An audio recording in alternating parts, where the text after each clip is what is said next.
طرف ریگک رفته ایستیم بچه ایدگردک در ریگک برسیم من تخمایشون سلمان نمیره بگیریم 12 تخم یک تلفه ما 12 آدم هست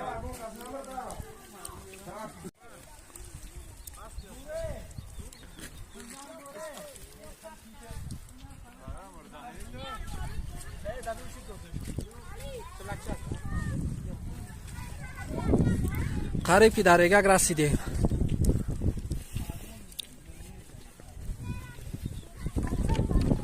احمد صفانی نه در خونه شما